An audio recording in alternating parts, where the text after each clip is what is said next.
and it is 5 p.m. in the West Coast of the United States, and it's 8 a.m. in China.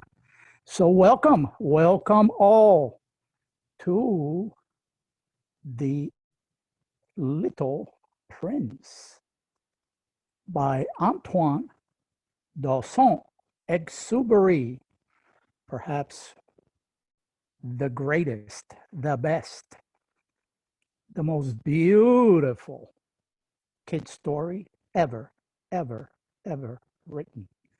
Translated into close to 300 languages, Antoine de Saint-Exupéry never really saw it published because unfortunately he died before it was ever published. He dropped the manuscript off at a friend's house, and after his death, the manuscript with the story of The Little Prince was published. So unfortunately, he never got to see his success.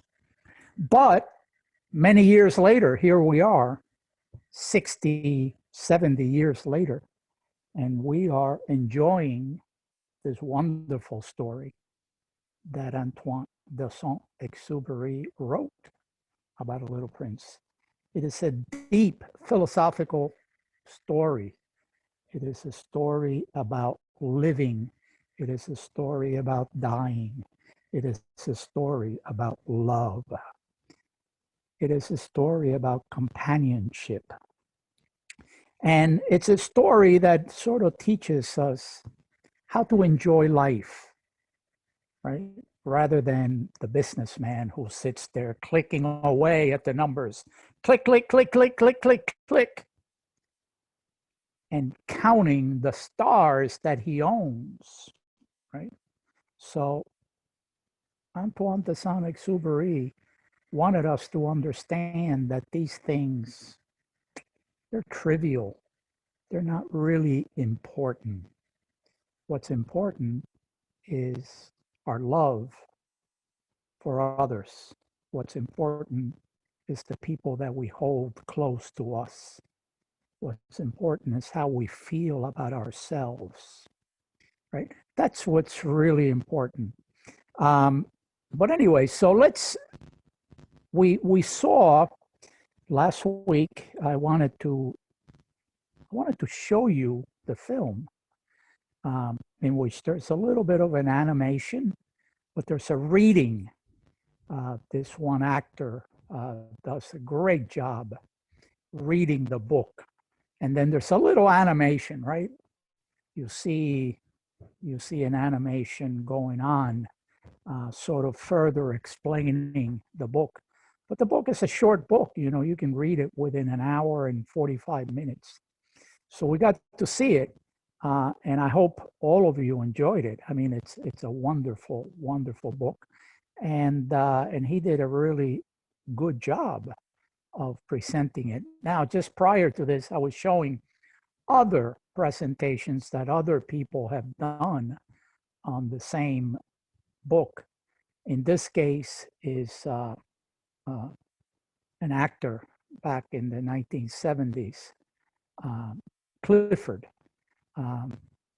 And he did The Little Prince, but he did a little bit differently. He changed the words around a little bit. He didn't make it exactly the same as Antoine de Saint-Exupéry did it. And it's an animation. It's kind of cute. It's only a 27-minute read. Later at the end of the class, I will send you a link to this one particular YouTube presentation. So you'll be able to see it and enjoy it. It's a little different. It's not exactly the same as the book. He made, as I say, he made some changes to it. But anyway, it's nice. It's a nice little presentation. And so let's continue. When we left the first class, during the second class, we had the video.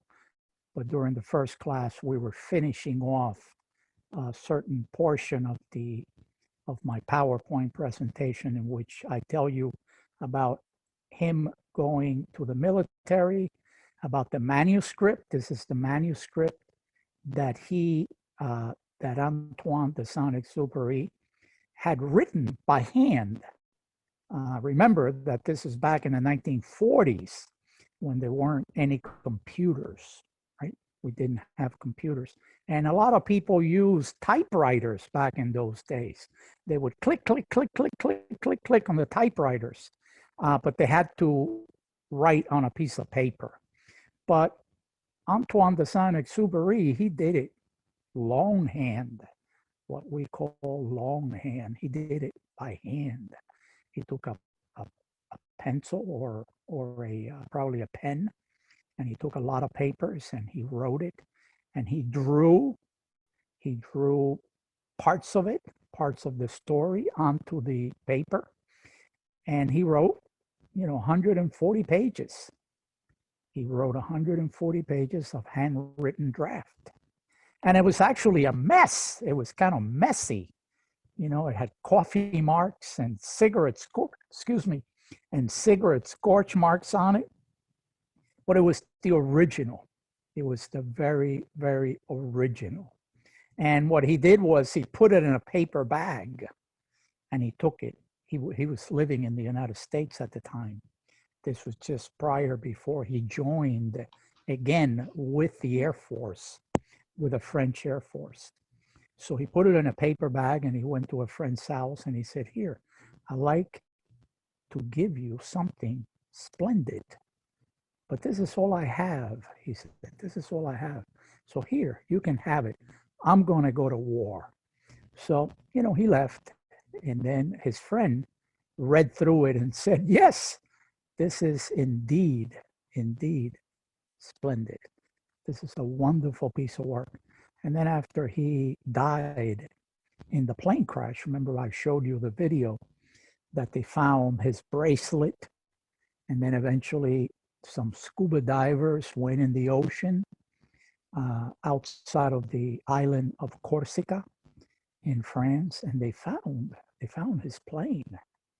They found his plane. Now the plane apparently probably developed engine problem, or the oxygen mask didn't work right. And if you don't breathe enough oxygen, you can pass out. So he crashed the plane accidentally. He was not shot down by enemy planes, but instead he crashed. He crashed and he died.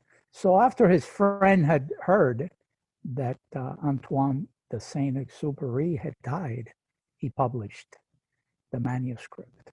And the manuscript, the book became an instant success. I think a year later, first it was published in English, and then he had actually written it in French, but his friend had it translated to English, published it, and then a year later it was published in French, and it was published in France, and again, it became, it just became an instant success. By the time his work was available in France, Saint-Exupéry had already been presumed dead for a year, and his death was very bit as mysterious and fascinating as his life. Why was it mysterious and fascinating?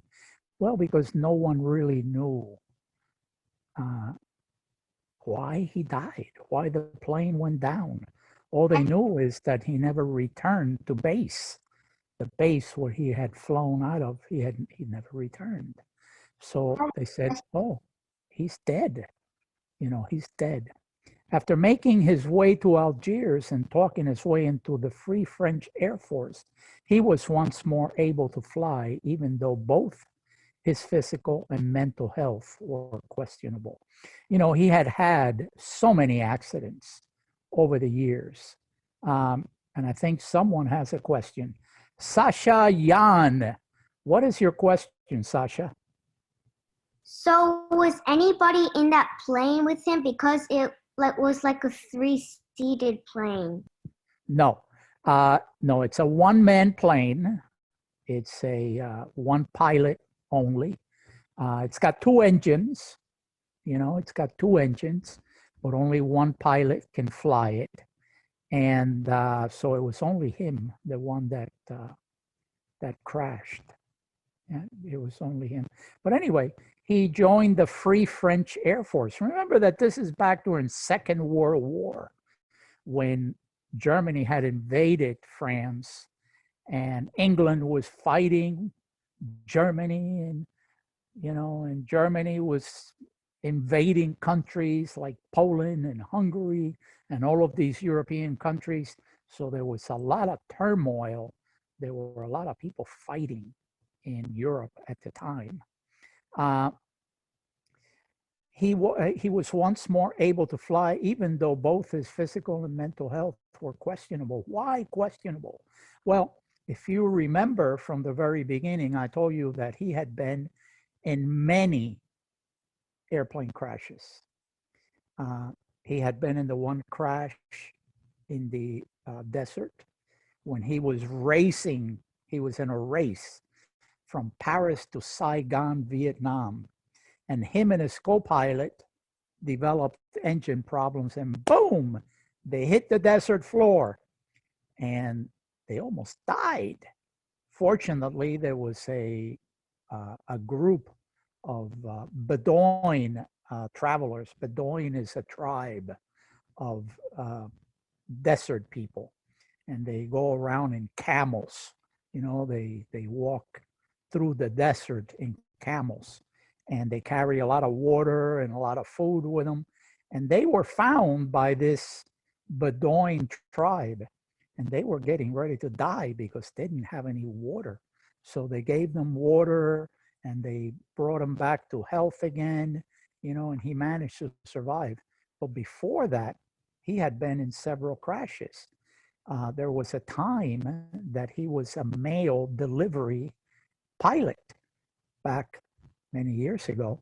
The way that mail went from Europe to the Sahara Desert or to different cities in Africa and Northern Africa and the Arabian area, the Arabian coast, was by plane.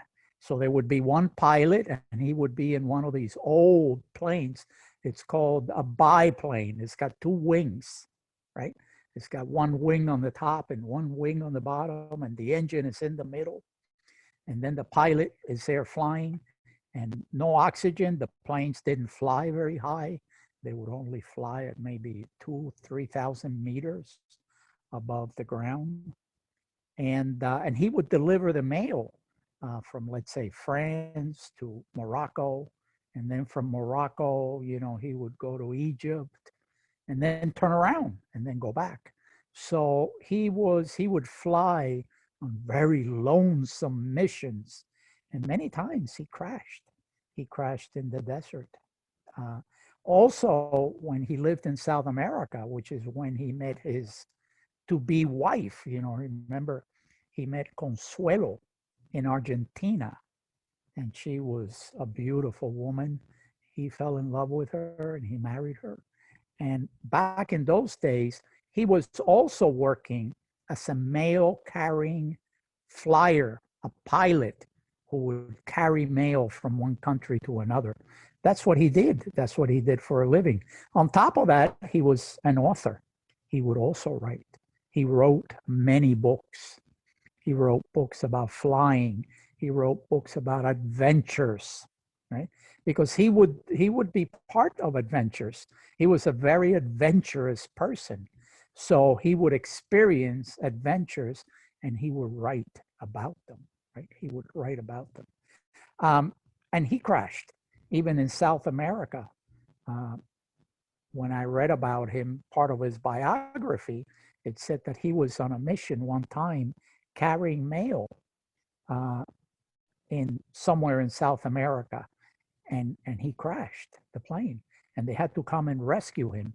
So over the years, he had developed injuries, shoulder problems, and ribs. He broke several ribs, and maybe, and then as you get older, when you hurt yourself, and that's why it's very important for you kids, for you students, boys and girls, be careful. Be careful when you ride your bike. Don't fall. And even when you get older, take care of your body. Don't be in accidents. Be careful. Wear your seatbelt when you're in a car. If you're going to be riding a bicycle, put a helmet on, and make sure you keep your head safe, because you can hurt yourself, and those injuries come back later. As you get older, those injuries become arthritis. They become arthritis, right? So he probably had arthritis in his shoulder. He had ribs that had been broken at one time, and they were uncomfortable. He had back problems. He had all of these kind of problems. And flying a plane is actually very physical. It is very physical. It's a very physical activity. You have to get in a very small cabin, the cabin where the pilots sit, right? It's a very small area. See, look at him here. He's sitting in the cabin. He's got a parachute in the back, on his back over here, right? So that parachute, he's actually leaning against that parachute. And then there's very little space between his stomach, his chest, and this is called the yoke. The yoke, if you know flying, which I happen to know a little bit about it, this is called a yoke. And the yoke is what steers the plane. Actually, it allows the plane to go one way or go the other, like this. Now, the tail is what makes the plane go this way. So when you press on your rudder pedals and you move your yoke, is when the plane is able to turn, to make a circle, right? To turn. But look at him. Look how close he is to the yoke, right? Very tight area that he had to work in. Then the canvas, the canopy, goes right over the top. His head is very close to the top of the canopy. So any kind of bump, he could hit his head on the canopy. And then when you're flying a plane, there's this thing called G-forces, gravitational forces. When you turn the plane, your body wants to go one way and the plane is going another direction. So you have to use your muscles like this, So it's difficult. Flying a plane is physically hard. It's physically hard. So here is someone who was older. He was older than his compatriots, than his colleagues, right? And you're right, Sasha, planes these days have a lot more space. They're better made. Back in those days, planes were very primitive, right? They were very primitive. But anyway, here's someone who was older, number one. He was older than his colleagues, who were younger people. They were 19, 20, 21, 22. Here he was like in his 30s, in his late 30s, in fact, probably like 37 or 38 or 39. And he had problems with his shoulder. He had problems with his ribs. He had problems with his back. And he's in a plane that is tight, that makes a lot of noise when it flies. You got the propellers like that, making a lot of noise. So it's a very physically straining job to fly those planes back in those days. So, he was courageous. Yeah, he was a hero. He wanted to fight for his country. He loved his country. But they wouldn't allow him to fight. They wouldn't allow him. The only thing they would allow him to do is to do a reconnaissance. What does the word reconnaissance mean? a reconnaissance mission. A reconnaissance mission is when a pilot gets in a plane and he or she flies and looks for enemy positions. And then he reports that position back to the base. He calls back and he says, oh, this is P-139. I am flying over the coast of Corsica, heading northwest by 137 degrees. And I see enemy ships approximately 72 miles from here. Please let it be known that there are 2 enemy ships traveling east by northeast at approximately 172 degrees west of Corsica. That's what he would do, right? He would do a reconnaissance flight. Reconnaissance meaning to observe. That's what the word reconnaissance means. Observation. He was not allowed to fire weapons. He was not allowed to drop bombs because that was left for the younger guys. He would do a reconnaissance. But his plane disappeared. His plane disappeared and nobody knew why, what happened. Nobody knew anything. They lost contact with him.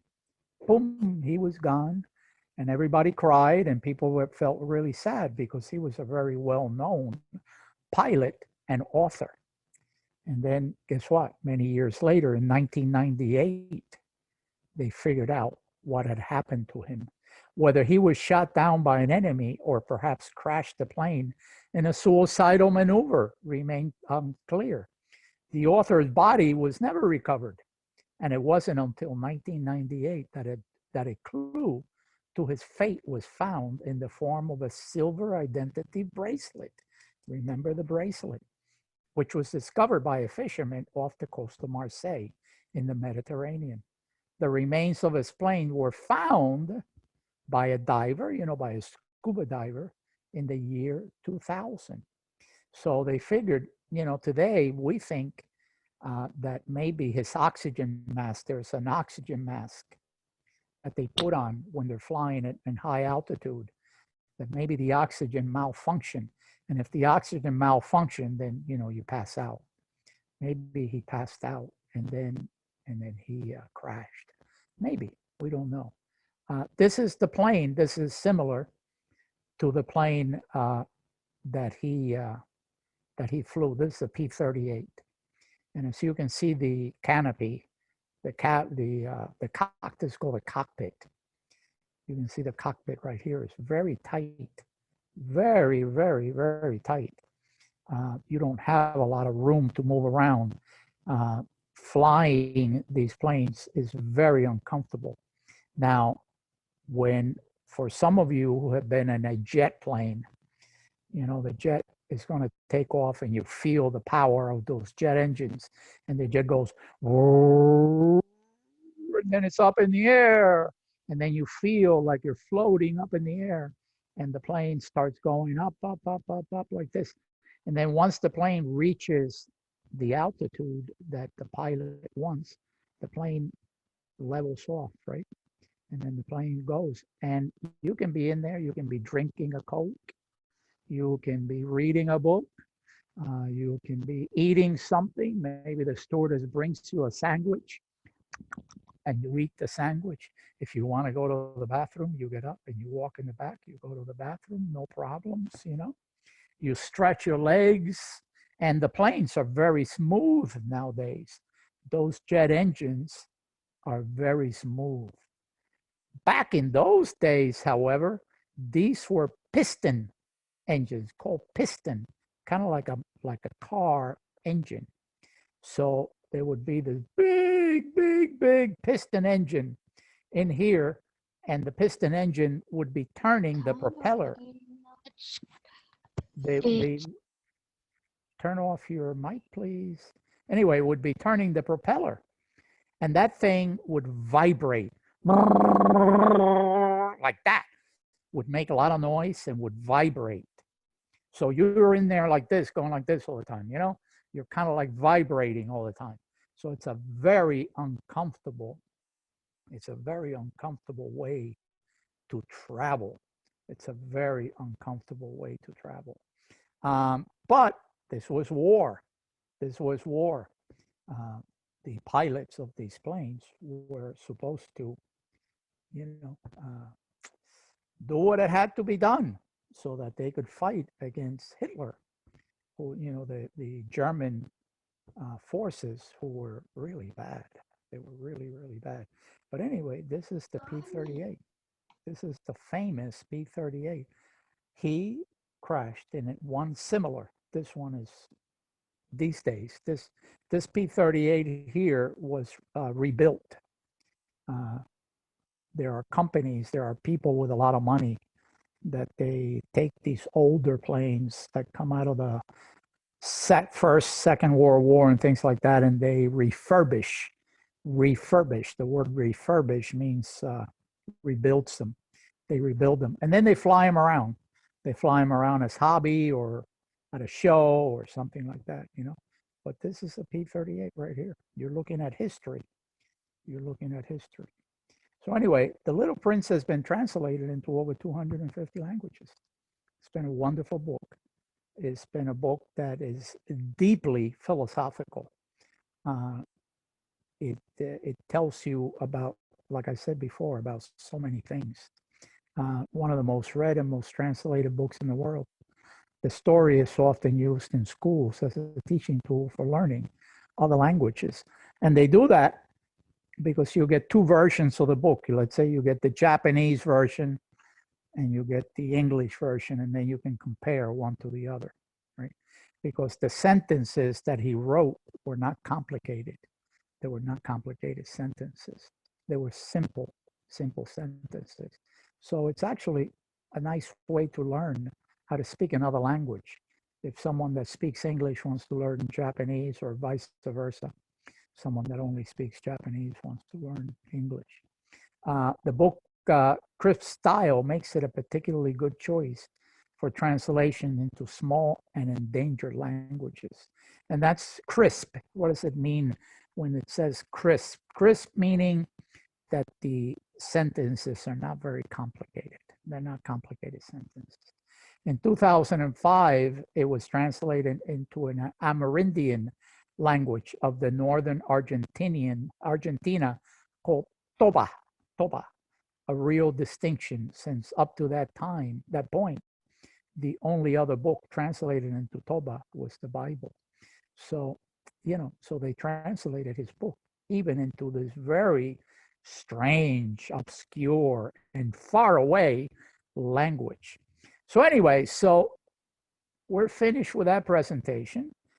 So let's start with a second presentation. So let's get rid of this one here. And let's pick this one up. And if you recall,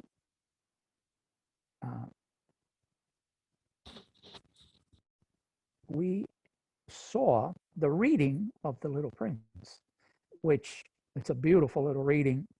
I don't know whether we emailed you the link. They spelled Prince wrong. Whoa, my goodness. Yes. Oh my gosh, someone has an eagle eye. They spelled Prince wrong. They spelled it P-R-I. Yeah, Little Prince. You're totally correct. Someone has an eagle eye among us. Very good. Thank you. Thank you very much. That shows you that when I don't wear my glasses, I can't see a thing. Very good. Very good. Anyway, so you saw the video last week. It's a wonderful video. And if any of you did not get the link, please let me know and I will share the link with you. In fact, I can send it to you right now via the chat. So give me a quick second, because I can copy it and then send it to you by chat. So hold on. There it is. And then you guys can watch it again and again and again and again. Okay, there you go. Now,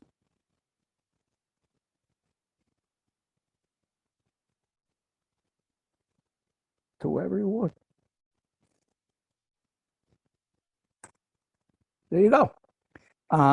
This is the link to the reading of The Little Prince, which we saw last week, but nonetheless, if you want to watch it again, you're more than welcome. So anyway, so let's continue talking about The Little Prince, and let's go through a short summary. A summary. Hey, what is the word summary? You know, here you guys are seeing a lot of new words. I don't know whether you know what the word summary is, but a summary is when you give a little bit of information, not the entire thing. You just kind of tell someone what something is about. So if you give someone the summary of a movie, you just tell them the highlights. You're not giving that person everything, right? Only the highlights. So let's talk about a little short summary. In The Little Prince, the narrator begins his story with an explanation of his dislike of adults, right? If you remember, adults, they told him not to draw, you know, and he said, oh my gosh, I could have had a wonderful career in art, right? If they hadn't told me not to draw. He claims he does not like them as they are much too practical. Too practical. They only think about making money. They only think about, you know, going to the grocery store. They only think about buying clothing. They don't think about the things that are important, right? The things that are important. Instead, he prefers the company of children who are natural and curious. The narrator next tells of how his plane crashed in the desert where he met the Little Prince, who was mystical creature from another planet. In fact, his new friend was from asteroid B612. Oh my gosh, asteroid. An asteroid is a rock. It's a rock. It's not a planet. A planet is big, and a lot of people live in the planet. But an asteroid is a piece of rock that flies through this, through the, through space, and they're small, right? They're small. So he came from asteroid B612. The narrator tells why the prince left this planet and where he visited before coming to Earth. Right? The Little Prince recounts his adventures on 6 different planets. They include his encounter with many different characters. The narrator and the prince share a rewarding relationship on the desert. And when the Little Prince departs, the narrator misses his company. He writes the novel in memory of the Little Prince. But you know, I wonder if some of you realize that Antoine de Saint-Exupéry, was he the Little Prince or was he the narrator? Have you ever thought about that? Think about that for a second. Because, you know, when people write stories, and I write stories. I write all kinds of stories. I write articles, and I write some fiction, short stories, flash fiction. I write different things. But most of the time, I write about things that I know. Things that I know. How I feel about things. I write about friends and neighbors and relatives. So when a writer picks a subject, picks a character, a lot of times he or she is talking about himself or herself. So have you thought about that? Give it some thought. Antoine de Saint-Exupéry, was he the narrator in reality, in real life? Or was he the Little Prince? And I got an idea. Do you want to know what it is? I think he was both. He was both the Little Prince and the narrator. because in his book, he as a narrator is talking about himself. Ha! Isn't that funny? Yeah, that's what I think. I think that he was talking about himself. Answer. What's that? I think that's the only logical answer. Yeah, it is. That's the only logical answer, right? So anyway, so Little Prince, the narrator misses the Little Prince. So this is the list of characters, and you're going to get this PowerPoint presentation later, so you can have this with you as reference. You can have it as reference. But you had the Little Prince, you had the narrator, you had the rose, you had the fox, you had the snake, the baobabs. Ooh, I never knew that they were baobabs. I didn't even know what that was until I read the book many, many, many years ago. And I read this book twice. I read it twice because one time I read it to my daughter and to my oldest daughter. And then I read it to my middle daughter. I got 3 daughters. So I read it to my middle daughter. And then my middle daughter read it to my youngest daughter. She's the one that read it to her. But anyway, when I first read it, baobabs, oh my gosh, what the heck is a baobab? And then realized what a baobab is. The king, remember the king? The king says, I order you to do it. Can I ask you a question? I order you to ask me a question. Can you do something for me? I order you to ask me to do something. So he was a king of nothing, a lot of times. And this is very important. Because in the world, we have these leaders of the world who think they're bigger than anything else, right? They think they command so much.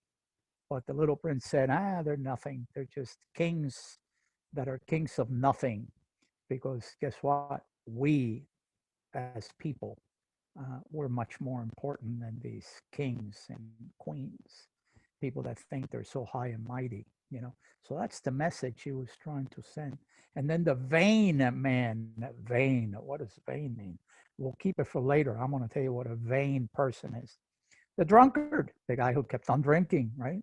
And he just drank himself into oblivion all the time. And then the businessman who would be sitting there with his little machine, click, click, click, click, click, click, figuring out how many stars he owned. Oh, that's crazy, right? Who owns stars? Nobody owns stars. The stars belong to everybody. The lamplighter, the geographer, the railway switchman, the sales clerk, the roses in the rose garden. And this was, remember, this was a big awakening for the Little Prince because he realized that there wasn't just one rose in the world, right? There were many, many roses. So again, here, the narrator is talking about himself because the narrator, since we've already determined that the narrator is Antoine de Saint-Exupéry. Antoine de Saint-Exupéry, his wife that he left in Argentina when he wasn't getting along well with her, and he decided to go on another adventure, another flying adventure. He called her the Rose. We know that, Consuelo, that was her name, Consuelo. Consuelo, he called her the Rose. And in fact, I think I told you, she wrote an autobiography that she called herself the Rose. She knew that Antoine de Saint-Exupéry called her the Rose.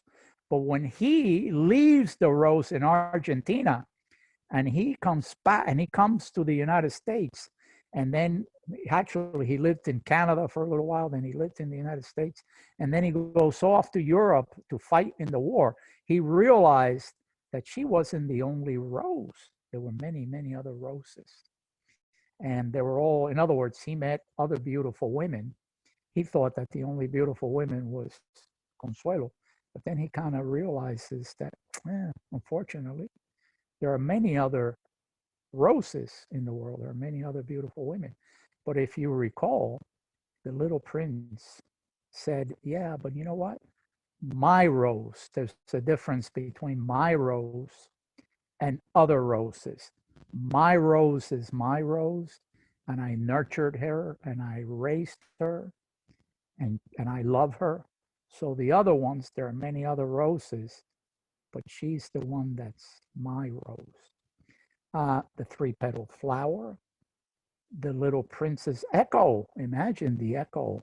You know what an echo is? When you go, hello, and then you hear your voice hit the mountains. You go, hello, hello, hello, hello, hello. That's an echo, because the echo means that the voice, the noise, the sound is being repeated, is being repeated. I don't know if you've ever experienced that, but next time you're camping, you're off on a mountain somewhere. Maybe there's a place where you can hear an echo, and you go, hello, and then you hear hello, hello, hello, hello, hello, until it fades away, right? Uh, and then the Turkish astronomer. And here again, the little prince is making a very important observation, and that is that Western civilization would not pay attention to the Turkish astronomer as long as the Turkish astronomer was dressed in his Turkish outfit, attire, in his Turkish attire. The moment that Turkish astronomer dressed with a tie and a jacket and looked Western, that's when the scientists paid attention to him, which is an irony. It's really, but it's true. It's true. As people, we do that all the time. We only pay attention to the people that we identify with, and that's a mistake. We need to pay attention to everybody, because everybody in this world, no matter where you come from, you have something important to say. So this was a very important message that the little prince wanted to tell people. Don't look at the appearances. Just because somebody's got a turban on his head, or just because someone's got a weird hat with feathers, or just because someone dresses in some weird outfit, right, and speaks a different language or looks different from you, it doesn't mean that that person is not an important person. It doesn't mean that that person has a message that is important. So we shouldn't limit ourselves just to the people that look like us. Just limit ourselves to that. We shouldn't. We shouldn't do that. So the message from the Turkish astronomer, it's very important. And in fact, when you look at everything, all of the characters that Antoine de Saint-Exupéry created, they had a message. They had a very important message. The king had a message. The vain man had a message.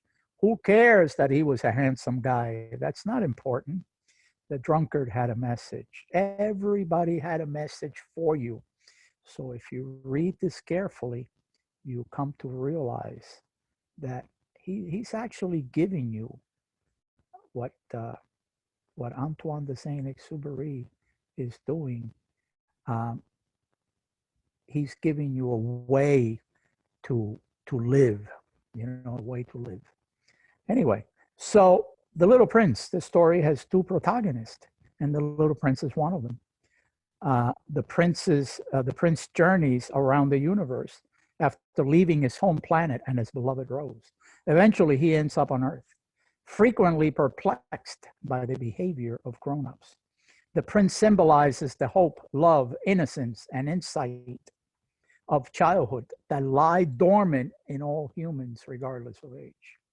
Though the prince is sociable and meets a number of characters as he travels, he never stops loving and missing the Rose of his home planet. Oops. So now let's talk about words. Words. Words are very important. What does the word protagonist mean? And then there is a word that goes with protagonist, which is called the antagonist, right? So the protagonist is the main character of a story. This character is the center of the story. He or she makes the key decisions and experiences the consequences of those decisions. The protagonist moves the story forward and is often the one who faces the most significant obstacles. And if a story contains a subplot or is a narrative made up of several stories, then each subplot may have its own protagonist. An antagonist, on the other hand, is the character in a story who presents as the chief enemy of the protagonist. So, the chief enemy of the protagonist. The antagonist usually provides obstacles, complications, and creates conflicts that test the protagonist, sometimes revealing the strength and weakness of the protagonist. So, who is the protagonist? The little prince is the protagonist, right? And the narrator, he's also the protagonist. But who's the antagonist? Who's the antagonist? I don't know. I'll let you guys think about it. And then maybe if you can think about it, you can send me a little note or something and tell me who the antagonist, who the bad person is. Who's the bad guy in this whole thing, right? So if you ever watch movies, the Joker in Batman, he would be what? What would the Joker be? He'd be the antagonist. He'd be the bad guy, the antagonist. And then Xena, the warrior princess, she's what? She's the protagonist. She's the protagonist. She's the good person, the one that saves the day, the one that's out there trying to save the world. So let's talk about some words. Words are very important. Perplexed, perplexity, perplexing. I mentioned before, perplexed. Completely baffled, very puzzled, mystified, confounded, confused, dumbfounded. That's what the word perplexed is. So you can be talking to your teacher and your teacher says, gee, I'm perplexed. How could you get such a bad grade in your test? And you go, oh, gee, I didn't study for it. Oh, now I understand. You didn't study. That's why I was perplexed. I was baffled. I didn't know why you could do so poorly, right? So the narrator, the lonely pilot, and second protagonist, remember I told you one protagonist, two protagonists, who while stranded in the desert befriends the little prince. They spend 8 days together in the desert before the little prince returns to his home plane, to his home planet. Although he's discouraged from the drawing early in his life because adults cannot understand his drawing, the narrator illustrates his own story and makes several drawings for the little prince. The narrator is a grown-up, but his view of the world is more like that of a child. See, Antoine de Saint-Exupéry is really describing himself. He felt that he was more like a child than an adult. After the little prince departs, the narrator feels refreshed by the prince, but he also feels saddened. He feels sad. The rose, the coquettish flower. Oh, coquettish. We're going to talk about that word later.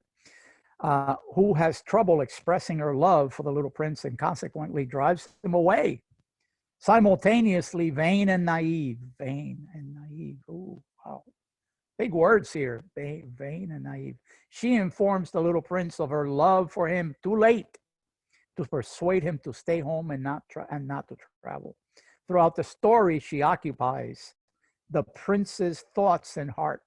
Although the rose appears only in a couple of chapters, she's crucial to the novel due to her melodramatic. Oh, another big word. My God, we got some big words here, guys.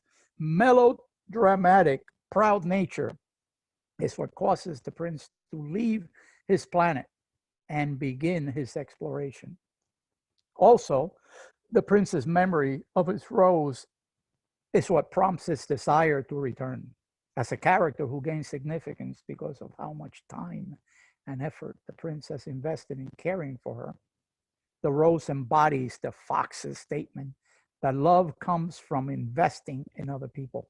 What does that mean? Love comes from investing in other people. Love comes when you put time into the relationship with other people, So your mother loves you. Why? Because she's put a lot of time and effort into the relationship with you. And if you love your mom, it's because you've done the same thing. You put a lot of time and effort into the relationship with your mom or your dad or a brother or a sister or a friend for that matter. Although the rose is, for the most part, vain and naive, the prince still loves her deeply because of the time he has spent watering and caring for her. So here, wow, we got some words here that we got to figure out what they mean. Now remember, you're going to get this PowerPoint presentation, so you'll be able to study all of these terms. Vain, what does the word vain mean? Having or showing an excessive high opinion of one's appearance, abilities, or worth. So if you're vain, you're always looking at you saying, oh, how beautiful I am. You know, do you know anybody who is vain? Do you know anybody who spends the entire day looking at himself or herself in a mirror? A girl that's constantly putting makeup on and powdering her face, and a guy who's always combing his hair, looking at himself saying, oh my God, I am so good looking. So that's what vain means. Excessive high opinion of oneself. Naive. What is the word naive? This is a French word, actually, originated in France.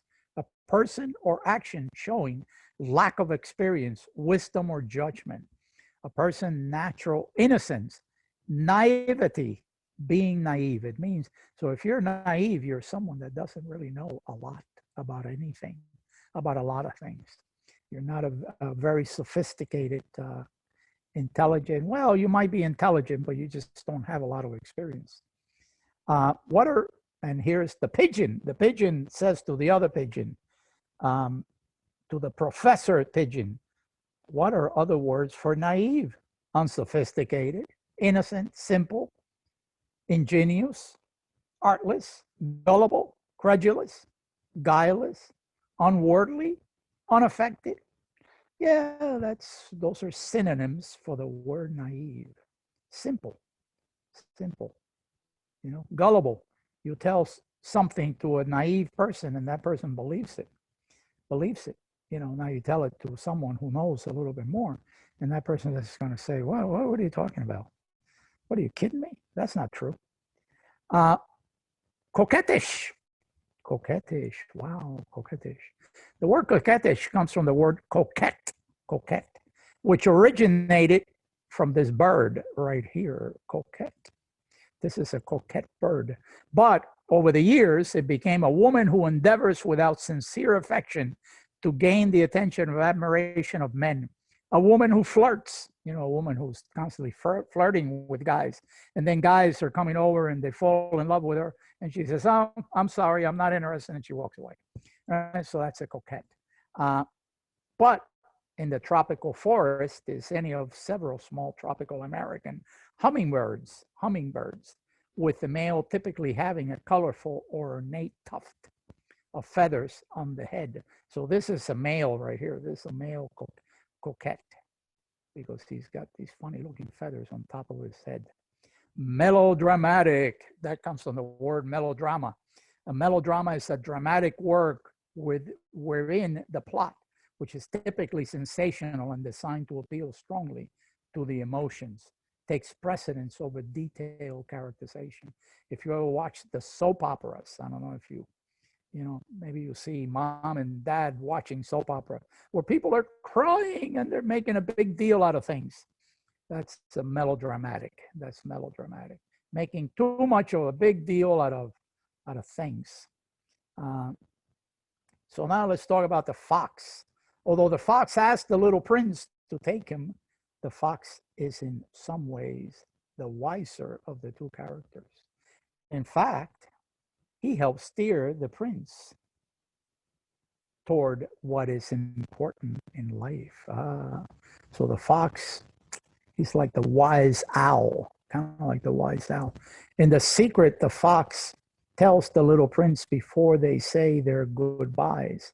The fox sums up 3 important lessons. Number 1, only the heart can see correctly. In other words, feel what you believe in. Feel it deep inside of you. The prince's time away from his planet has made him appreciate his rose more. And love entails responsibility. If you love someone, your mom loves you, so she knows she's responsible for you. She must take care of you. The same thing with your dad. The same thing when people get married. One is responsible to the other. One is responsible to the other. The snake. Oh, the snake. The first character the prince meets on earth, who ultimately sends the prince back to heaven. by biting him. Boom! A constant enigma. The snake speaks in riddles and evokes the snake of the Bible, which incites Adam and Eve. Well, I'm going to show you who Adam and Eve is. Eviction from Eden by luring them into eating the forbidden fruit. And this is kind of like a mythical story that appears in the Bible. His poisonous bite and biblical allusion indicate that he represents the unavoidable phenomenon of death. So the snake represents death a lot of times. And it's because it goes back. It goes back to Adam and Eve in the Bible. For those of you who've ever read it. And here's the story of Adam and Eve. As you can see, here's a tree with apples. And the snake comes over and says to Eve, ooh, take one of the apples and take a bite out of it. Because the moment you bite that apple, you're going to know more than the average person knows. And she goes to Adam. She says, Adam, come here, Adam. I want to give you an apple. And Adam says, oh, no, we're not supposed to eat those apples. And she goes, oh, no, look at the snake back here. The snake says it's okay to eat the apples. So the snake tempted Adam and Eve to eat the apple. After they ate the apple, they were kicked out of Eden. Eden is this wonderful, beautiful place where they were the only two that lived in there, right? And so the moment they ate the apple, God came in and said, get out of here. I told you not to eat the apples. Then they were not able to live forever and eventually died. That's why the snake represents death, because it goes back to Adam and Eve. The Baobabs, oh, the Baobabs. Harmless trees on Earth pose a great deal to smaller planets like the Princes. If left unchecked, they can squeeze whole planets to pieces with their roots. Although Baobabs have no malicious opinions or intentions, they represent the grave danger that can befall people who are too lazy or indifferent to keep a weary eye on the world around them. This is very important, because that's why, you know, be careful. Don't talk to strangers. Don't don't believe everything you hear from other people, because here's the baobab. The baobab, if you don't keep an eye on the baobab can destroy a little planet, right? And I think that that's what the little prince was trying to tell you, the audience. Be careful. Be careful. Keep an eye on people that could be, could be a problem, could be dangerous to you. Pay attention to all of that. So be careful. Because even the baobab, the baobab didn't mean any harm. It's just that the little prince needed to uproot the baobab from his planet. Otherwise, the baobab would just take over and destroy the planet. The king, on the first planet, the little prince visits. He encounters a king who claims to rule the entire universe. While not unkindly, the king's power is empty. He's got no power. He's only able to command people to do what they already would do anyway, right? So I want to ask you a question. I command you to ask me a question. So the king, like most kings and leaders, a lot of times they're empty. Like what we say here, an empty suit. The vain man, the sole resident of the second planet, the little prince visits. The vain man is lonely and craves admiration from all who pass by. However, only by being alone is he assured of being the richest and best looking man on his planet. Yeah, isn't that something? If you're the only one that lives in your planet, you can say, I'm the best looking because I'm the only one, actually. So don't be vain. Don't be vain. Don't think that you're better than what you are. Be down to earth. Be down to earth, right? The drunkard, the third person, the little prince encounters after leaving home, is a drunkard who spends his days and nights lost in a stupor. Stupor, what does the word stupor mean? It means like this, right? It means that you don't know what's going on. The drunkard is a sad figure, but he's also foolish because he drinks to forget that he's ashamed of drinking. So it's kind of like one of these redundancies, right? He drinks because he's ashamed of drinking. How stupid can that be? So again, what does this tell you? Live a clean life. Don't drink excessively. Don't do drugs. Don't do anything that's going to harm your body, that's going to harm your head, your brain. Keep your brain active, occupied, clear. So the drunkard tells us that lesson, teaches us that lesson. Every one of the characters teaches us a lesson. The businessman, a caricature. Oh, caricature. What word is that? Caricature. Of grown-ups, who is the fourth person the little prince visits. Too busy even to greet his visitor. The businessman owns all the stars. He owns them all. Yet he cannot remember what they are called and contributes nothing to them. Although the little prince comments on the oddity, the strangeness of the grown-up he meets, the businessman is the only character the prince actively chastises. Ooh, two words here, caricature and chastises. What do they mean? What do they mean? So here, words to know. This is a caricature. See how this guy draws a character using the most exaggerated features?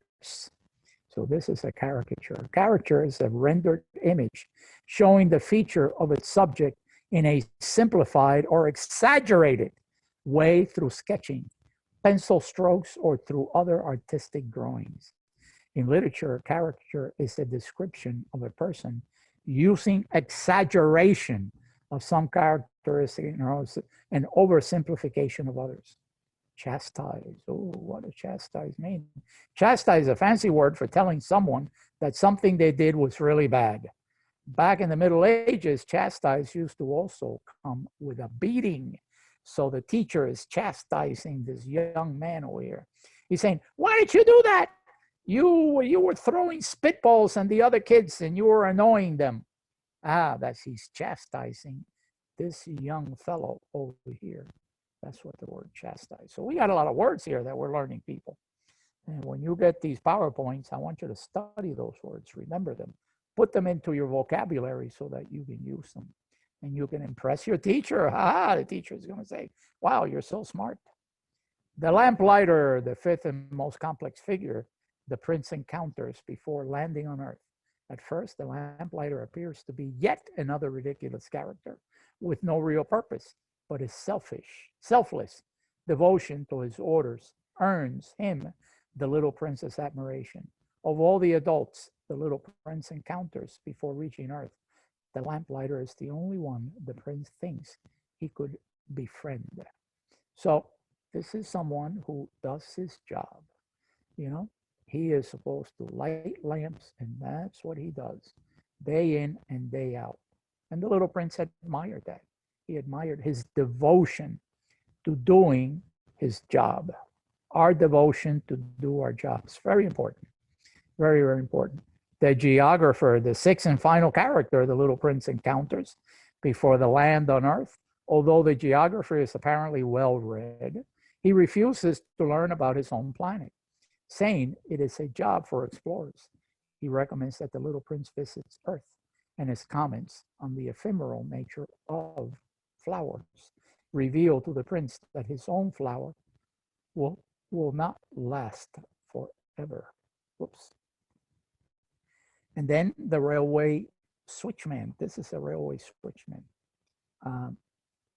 All these rails where the railway, where the trains move, the switchman moves one rail into another so that the train can make turns. The railway switchman works at the hub of the enormous trains that rush back and forth, carrying dissatisfied adults from one place to the other. He has more perspective on life than the unhappy, thoughtless passengers his trains ferry. He agrees with the prince that the children are the only ones who appreciate and enjoy the beauty of train rides. So, words to know, more words. Oh my gosh, you guys, You guys are going to have to reread this presentation and learn these words. Perspective. What is perspective? The art of drawing solid objects on a two-dimensional surface so as to give the right impression of their height, width, depth, and position in relation to each other when viewed from a particular point. A perspective, a particular attitude toward or way of regarding something, a point of view. So that's what a perspective is, a point of view. Most guidebook history is written from the editor's perspective, from the editor's point of view. Ferry, what is a ferry?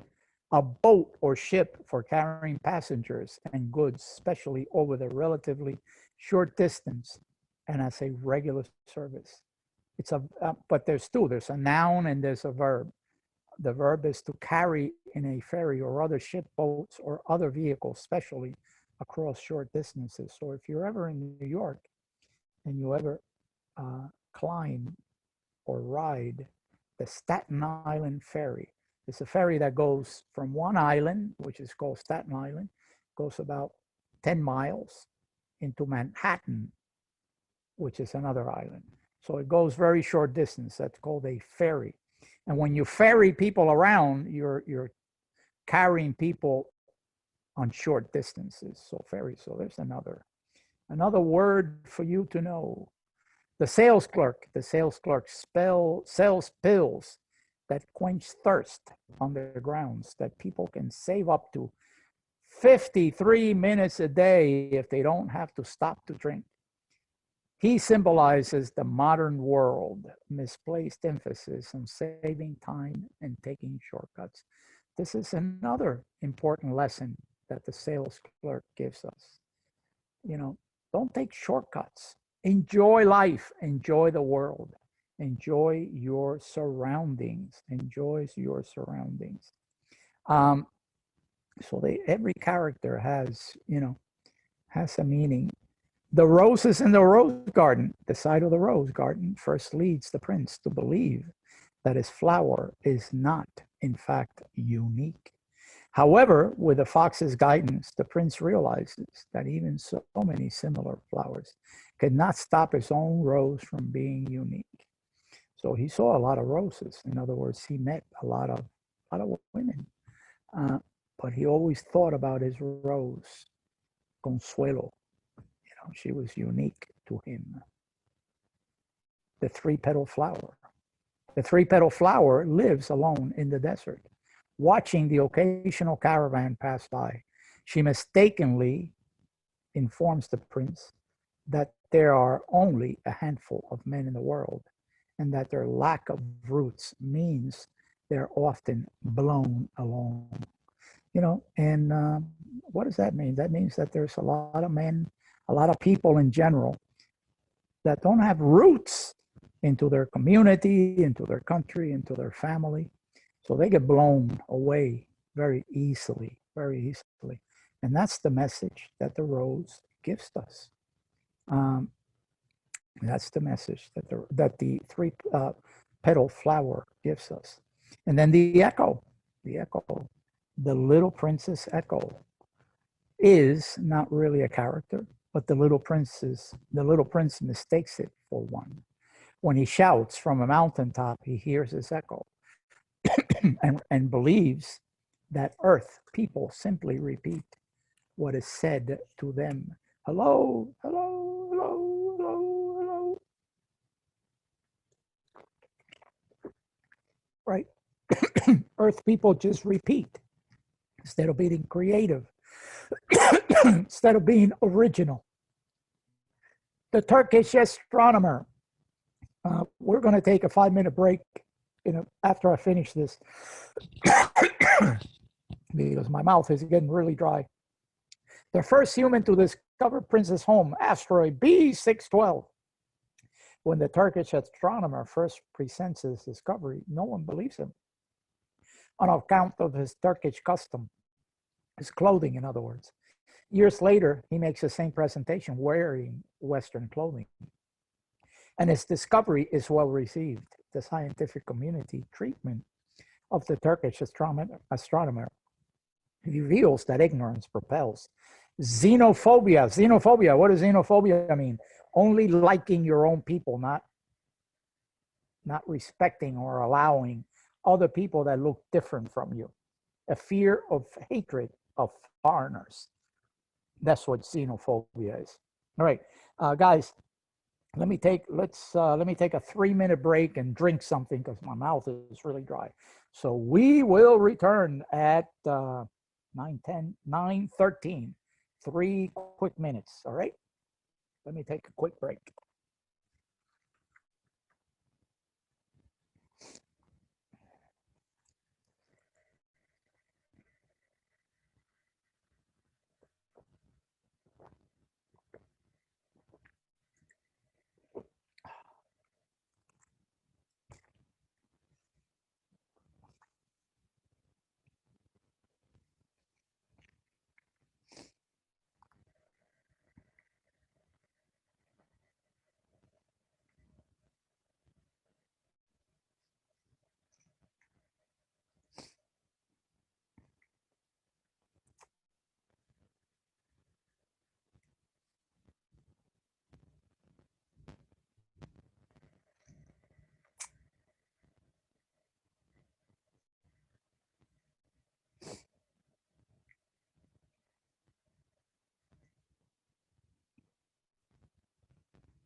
Okay. Even though it's not 9:13, but we can. I drank a little Gatorade, so I'm feeling a little bit better. Let me make sure this thing is centered. Okay.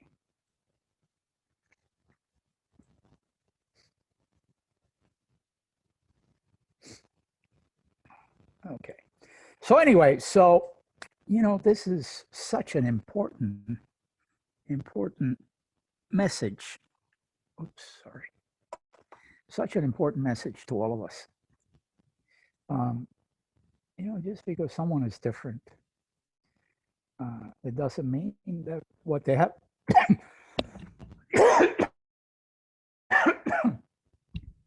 It doesn't mean that what they have to say is not important. The ending of The Little Prince. The ending of The Little Prince is quite sad. The princess left the earth and looked like he died when the snake bit him. However, the body's nowhere to be found. The narrator makes it out of the desert, but that is nothing compared to wondering what happened to the prince and the sheep and the flower. The narrator's got questions that can't ever be answered. Whether the sheep has eaten the flower or the flower is safe is a great mystery. This mystery, he says, alters everything. It just alters everything, right? It alters everything. But the ending also holds possibility for hope because we don't know exactly what happened. Perhaps, we hope, the prince made it safely home to his flower. Perhaps he remembers to keep the sheep away from his flower.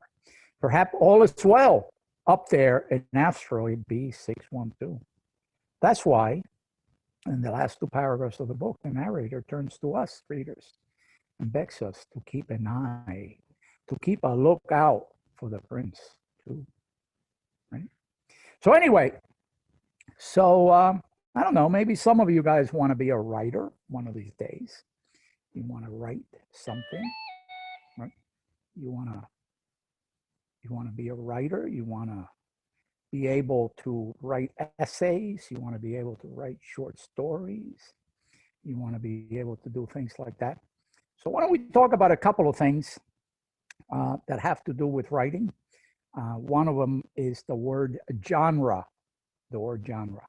Word genre is a category of artistic composition as music or literature characterized by similarities in form, style, or subject matter.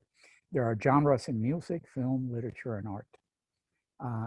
Genres in writing, however, are classical novels, spy, action novels, war, romance, fables, crime, detective, etc. Right? So a genre is a category. Like in writing, fiction is a genre, and then under fiction comes subgenres, right? Love stories or spy stories, not fables, but crime, detective, things like that. So remember that word, genre, and remember it because you're going to come across that word as you go higher in grades, as you get into middle school and high school and college and things like that. You are going to hear about these words. So I'm going to show you, let me see if we have time. I want to show you a quick video about genres so that you get an idea. So let's look at this quick video here.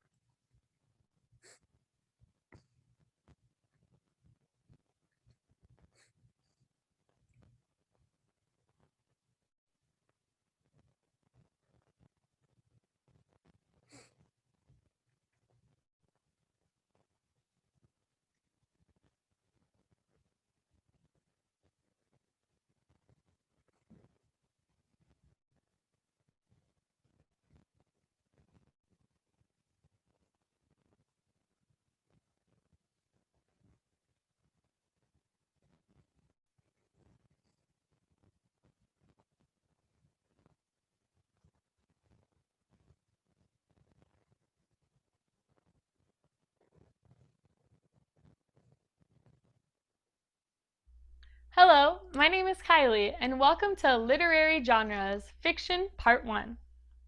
Did you know there are over 12 different types of writing?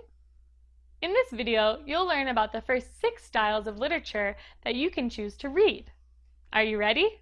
Let's go!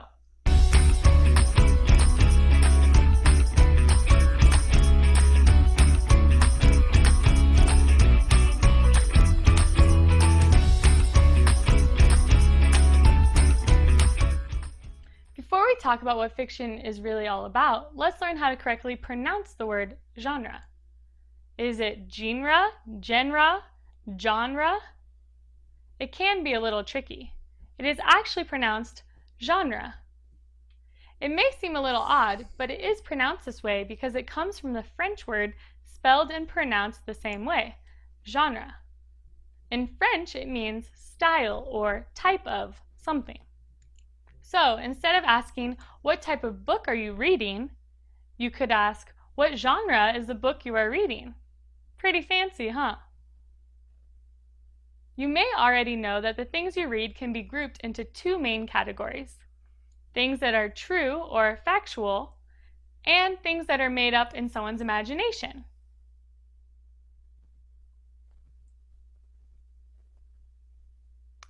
One way to remember which is to think that since fiction is made up, nonfiction is not made up. The non in the word can remind you of the word not. Some people also like to think of the word that fiction comes from, fictitious. Fictitious means not real, not true, made up in one's mind. So to be clear, fiction is made up, and nonfiction is made up of facts and claims to be true. There are many types of both fiction and nonfiction. More types. Get it? More types. Typewriter, typing. I know. But we can classify types of things we read into more categories than just fiction and nonfiction. In this video, we will concentrate on fiction. To learn more about nonfiction, check out our video, Literary Genres, Nonfiction. Again, let's just focus on types of fiction in this video. There are several interesting types of fiction reading. There's realistic fiction, fantasy fiction, science fiction, tall tale, myth, fable, folk tale, fairy tale, mystery, historical fiction, drama, and poetry. Let's learn a little bit more about each of the first 6, and then when you're ready for more, make sure to watch part 2 of this video series. Okay, so realistic fiction is one of the most common types of fiction written. The story is made up, but everything in the story could actually happen.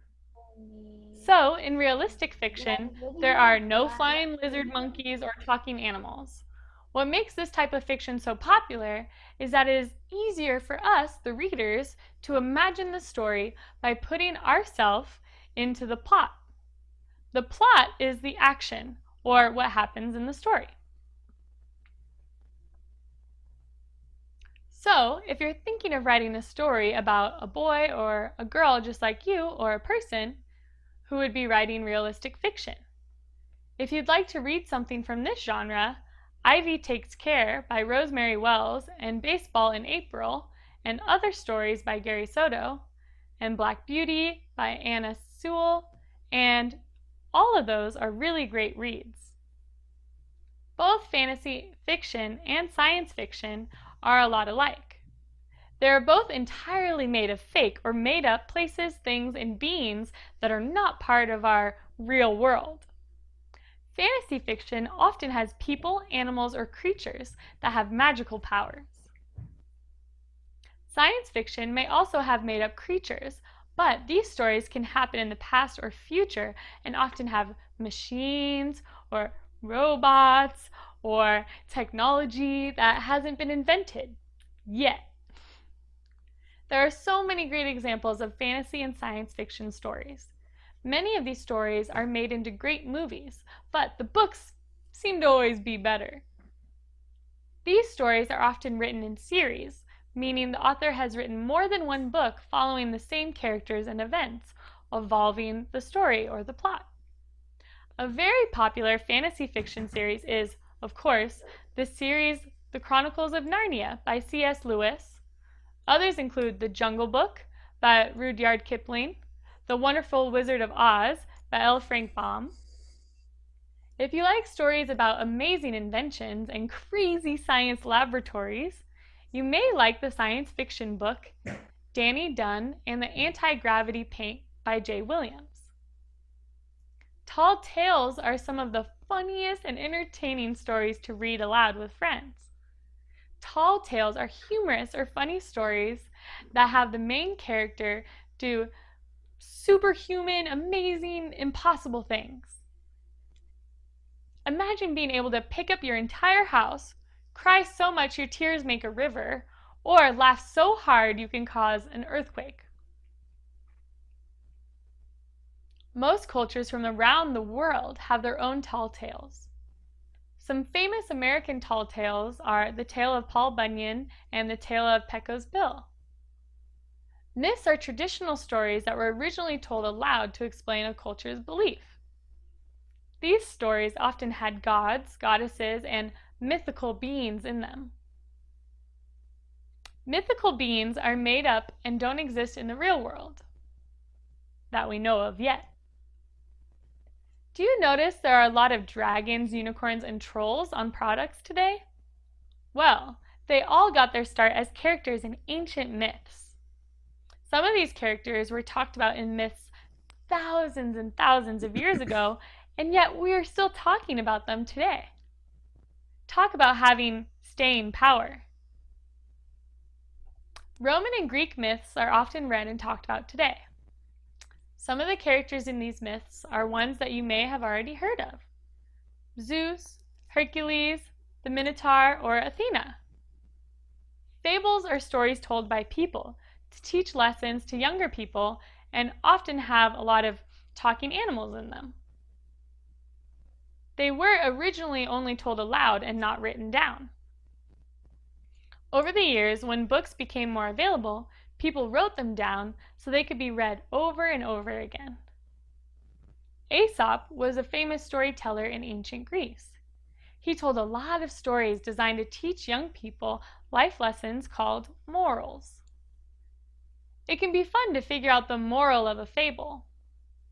Today, you can check out books filled with these fables. Many times, the fables were told without telling what the lesson really was. Can you tell what Aesop's lesson is in this famous fable, The Fox and the Crow? You see, the fox really wants the piece of cheese the crow is eating. So he tells the crow how handsome and how smart he is. Then the fox tells the crow he doesn't believe the crow has the best song in the forest, as everyone claims.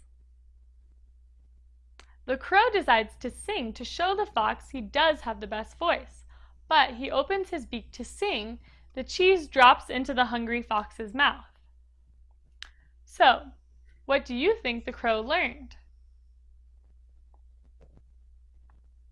The crow learned that you shouldn't worry about what other people think and try to prove you are good at something. Doing so, the crow lost his tasty cheese. I bet he learned his lesson. Now we've covered the first 6 types of fiction that you can read and write. Which one is your favorite? Do you like any of the titles mentioned in this video? You can check them out at your local library. And for even more types of fiction writing, make sure to watch part 2 of this video series. If you are interested in books and writing that is true or factual information, watch our video, Literary Genre Nonfiction. To practice what you've learned, be sure to play our fun online games and quizzes. Okay, so this is a nice little video about genres, subgenres and genres. Fables, wow, fables. Do you think The Little Prince is a fable? Is a fable? Is it a fable? Is it teaching us a life story? Is it teaching us a life story? You know, perhaps. So remember, types of stories: allegory, parable, fables, fantasy. Those are the 4 major types of stories. The 4 major, there are others, of course, but those are the ones that are most common. And the ones that go back many, many years. Fables, you know, short story, typically with animals and characters, conveying a moral. Ooh, I wonder, does that fit The Little Prince? Do you think The Little Prince is a fable? An allegory, a narrative in which a character, places, or event is used to deliver broader messages about real-world issues and occurrences. Writers and speakers typically use allegories to convey semi-hidden or complex meanings through symbolic figures. Ooh, is The Little Prince an allegory? A parable, a story that teaches. It can be in prose or verse. It illustrates one or more instructive lessons. Could The Little Prince be a parable? Or a fantasy? It's a genre of speculative fiction, right? So The Little Prince maybe even fits somewhere inside of the fantasy. So these are all genres that perhaps The Little Prince fits. And we're going to take a look at a fable later, next time. I will show you the Aesop's fable of the ant and the grasshopper. It's a short film, and we will leave it for next class. Now, and all of this has to do with The Little Prince, because The Little Prince is an allegory, is a fable. It's all of these things kind of put together. And that's what made it such a wonderful, wonderful story. So before we leave, let's have some questions and answers. Are there any questions? Do any of you have any questions? I know you've been busy writing things about whether you live in Louisiana or whether you live wherever you live, but maybe some of you might want to ask something about The Little Prince. So before we close, why don't we do some questions and answers? Go ahead, try to stump me, try to stump the teacher. Try to ask the teacher something that the teacher cannot ask. What do you think? Can you do that? So did the little prince die? Can you repeat that? I couldn't hear you very well. Did the little prince die? Ah, oh my gosh. Well, guess what? That is actually going to be one of your assignments, which maybe I might give it to you now.